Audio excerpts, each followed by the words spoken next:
Hai, jumpa lagi. Saya Foni, penulis buku Pedoman Lengkap Profesional SD Indonesia dan buku Pedoman Lengkap Soft Skill, kunci sukses dalam karir, bisnis, dan kehidupan pribadi.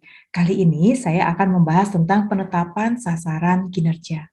Sasaran kinerja adalah hasil-hasil yang perlu dicapai oleh karyawan sesuai dengan peran dan jabatannya. Sasaran kinerja harus berdampak langsung terhadap pencapaian sasaran perusahaan.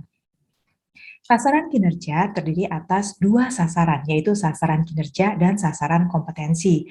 Sasaran kinerja adalah sasaran hasil-hasil kerja karyawan, sasaran kompetensi adalah sasaran kemampuan dan perilaku kerja karyawan.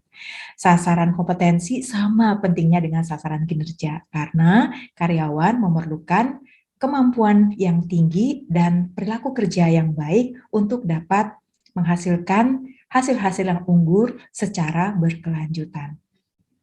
Penetapan sasaran kinerja merupakan tanggung jawab dari pimpinan dan karyawan yang bersangkutan.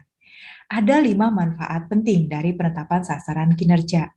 Yang pertama, menjadi alat pengendalian kinerja karyawan agar sesuai dengan pencapaian sasaran perusahaan.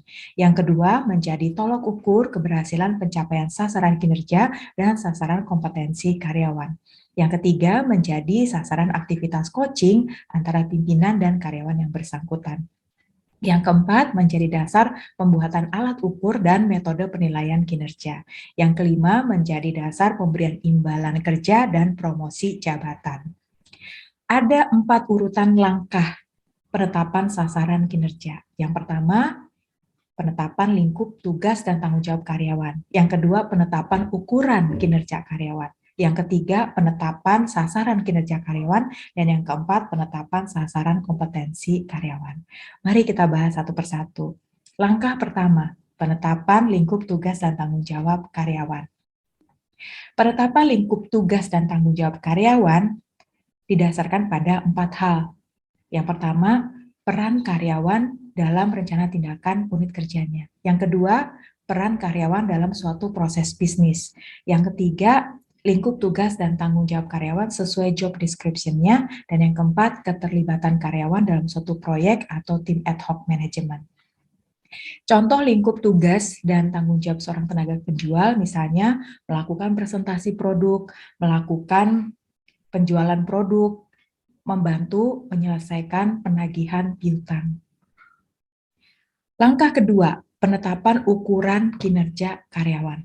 Setelah penetapan lingkup tugas dan tanggung jawab karyawan, maka tugas dan tanggung jawab tersebut diberi ukuran kinerja.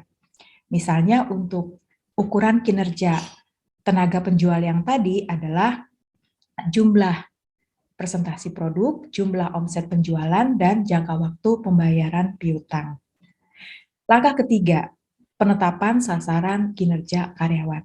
Penetapan sasaran kinerja karyawan sebaiknya memenuhi kriteria SMART, spesifik, measurable, attainable, relevan, dan timely.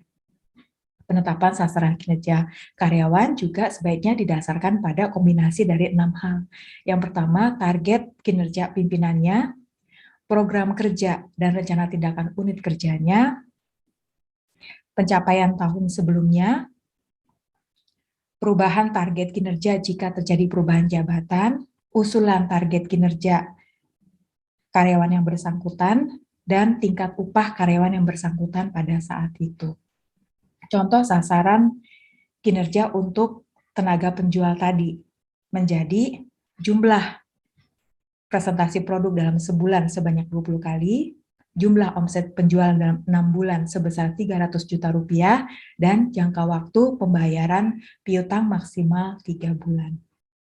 Langkah keempat, penetapan sasaran kompetensi karyawan. Penetapan sasaran kompetensi karyawan meliputi kompetensi inti, kompetensi peran, dan kompetensi fungsional beserta dengan sasaran perilaku dari masing-masing kompetensi tersebut. Kompetensi inti adalah kompetensi yang menciptakan keunggulan bagi perusahaan karena memberikan nilai tertinggi bagi pelanggan. Contoh kompetensi inti misalnya pelayanan pelanggan. Contoh sasaran perilakunya misalnya memberikan produk dan layanan yang sesuai dengan kebutuhan dan keinginan pelanggan. Kompetensi peran adalah kompetensi yang dibutuhkan oleh seseorang untuk dapat menjalankan peran jabatannya.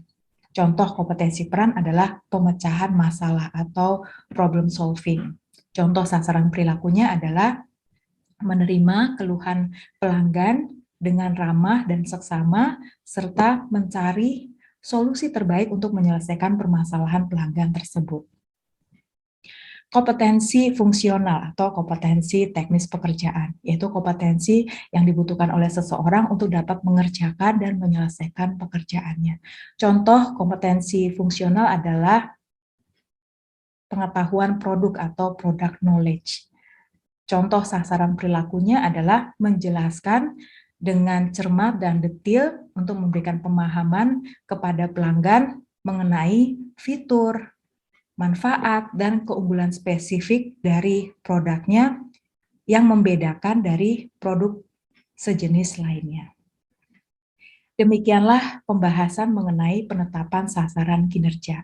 Pastikan perusahaan Anda menetapkan sasaran kinerja yang berdampak langsung terhadap pencapaian sasaran perusahaan dan menghasilkan hasil-hasil kerja karyawan yang unggul secara berkelanjutan.